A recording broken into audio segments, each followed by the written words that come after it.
মেঘালয়, ইংরেজি মেঘালয়া, অর্থ মেঘের আবাসস্থল। সংস্কৃত মেঘা মানে মেঘ, আলোয়া মানে আবাস। উত্তর পূর্ব ভারতের একটি স্থলবেষ্টিত রাজ্য। 1972 সালের 21 জানুয়ারি আসাম রাজ্য থেকে দুটি জেলা নিয়ে মেঘালয় গঠিত হয়েছিল। ইউনাইটেড খাসি পাহাড় এবং জয়ন্তিয়া পাহাড় এবং গারো পাহাড়। মেঘালয় পূর্বে আসামের অংশ ছিল, কিন্তু 1972 সালের 21 জানুয়ারি খাসি, গারো এবং জয়ন্তিয়া হিলস জেলাগুলি মেঘালয়ের নতুন রাজ্য হয়ে ওঠে। 2014 সালের হিসাবে মেঘালয় জনসংখ্যা অনুমান করা হতো 32,11,474 জন।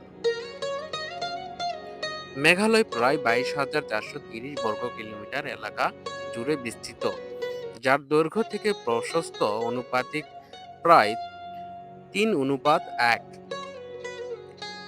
এই রাজ্যের উত্তর ও পূর্ব দিকে আসাম রাজ্য এবং দক্ষিণ ও পশ্চিম দিকে বাংলাদেশের রাষ্ট্র অবস্থিত। মেঘালয়ের রাজধানী শিলং। ব্রিটিশ ভারতের সময় একে প্রাচ্যের স্কটল্যান্ড বলা হতো। ভারতের প্রায় 70% বনভূমি মেঘালয় উপক্রান্তীয় বন ইকো রিজিয়ন রাজ্যটিকে ঘিরে রেখেছে। এর পর্বত অরণ্যগুলি উত্তর ও দক্ষিণে নিম্নভূমি ক্রান্তীয় বন থেকে পৃথক। সুপ্রিয় দর্শক মণ্ডলী, আসসালামু আলাইকুম। এতক্ষণ আমি আপনাদেরকে ভারতের মেঘালয় রাজ্য সম্পর্কে কিছু তথ্য জানালাম। এখন এই ভারতের মেঘালয় রাজ্য বাংলাদেশের যে অংশে মিলেছে, সেই অংশটা দেখতে কেমন সেটাই আমি আপনাদের সামনে তুলে ধরার চেষ্টা করব। তো বন্ধুরা, সেটা দেখার জন্য আমাদেরকে যেতে হবে পাঁচগ্রাও কলমাকান্দা নেত্রকোনা। এখানে গেলে আপনি দেখতে পারবেন যে এই ভারতের যে মেঘালয় রাজ্যটি কতটা সুন্দর, তা এখান থেকে কিছুটা ভালোভাবে উপলব্ধি করা যায়। দুঃখের বিষয় হচ্ছে যে এর ভিতরে গিয়ে আগে দেখা যাইতো, কিন্তু গত সরকার বিগত হওয়ার পর ভারতের সাথে বাংলাদেশের বন্ধুসুলভ সম্পর্কটা কিছুটা নষ্ট হওয়ার কারণে এই বর্ডার ক্রস করে আগে যে ভেতরে যাওয়া হতো, বাংলাদেশের কিছু জায়গা রয়েছে সেটা কিন্তু আর দেখা যায় না। কিন্তু তারপরও আমি ক্যামেরাতে আপনাদের সামনে তুলে ধরার চেষ্টা করতেছি যে এই জায়গাটা কতটা সুন্দর এবং স্বর্গীয়, তা আপনাদের এবং আমাকে উভয়কেই কিন্তু মুগ্ধ করে দেবে। তো বন্ধুরা, এরপরে আমি যাচ্ছি এই কলমাকান্দা থেকে অটো ভাড়া করেছি আমরা একটা অটো 300 টাকা দিয়ে।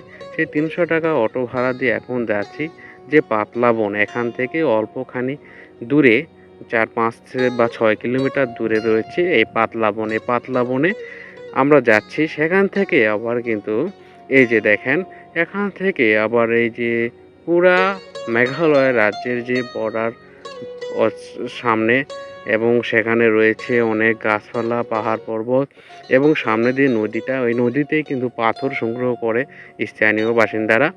তো বন্ধুরা, তারপরে চলে গেলাম সেখান থেকে আরেকটু সামনে গিয়ে, কিছুটা সামনে কয়েক কিলোমিটার দূরে, এটা হলো 7 শহীদের মাজার বা 7 শহীদের কবরস্থানও বলা যায়। এই 7 শহীদের কবরস্থান যুদ্ধের সময় এখানেই তাদেরকে শহীদ করা হয়েছিল। এখানে 2 জন হিন্দু ভাইও রয়েছে, আর বাকি 5 জন কিন্তু মুসলমান। তো এখন তাদেরকে এখানে কবরস্থ করা হয়েছে। এই কবর পার হইলেই কিন্তু আমাদের বাংলাদেশের সীমানা শেষ। তো তারপরে নদীর ধার দিয়ে নদীর সৌন্দর্য দেখতে দেখতে আমরা চলে আসলাম মতিন টিলা। ওখান থেকে পিছন দিকে একটু আসলেই কিন্তু মতিনের টিলা।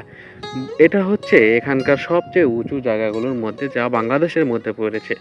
এখান থেকে সামনে মেঘালয় রাজ্যটা কিন্তু দেখা যাচ্ছে এতটা সুন্দর, স্বর্গীয়, এক কথায় বলা যায় স্বর্গীয়র মতো সুন্দর।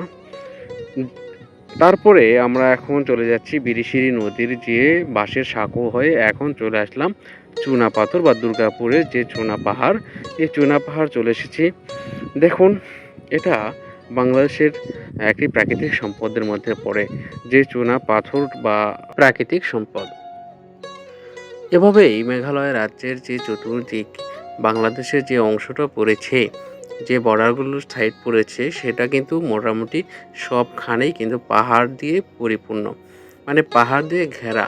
এই পাহাড়ের যে পাশে ওই পাশে জায়গাগুলো দেখবেন, ওই যে দূরে দেখা যাচ্ছে সেগুলোই কিন্তু আসলে মানে ওই মেঘালয় রাজ্যের কিন্তু অংশ। তারপরেই কিন্তু বাংলাদেশ।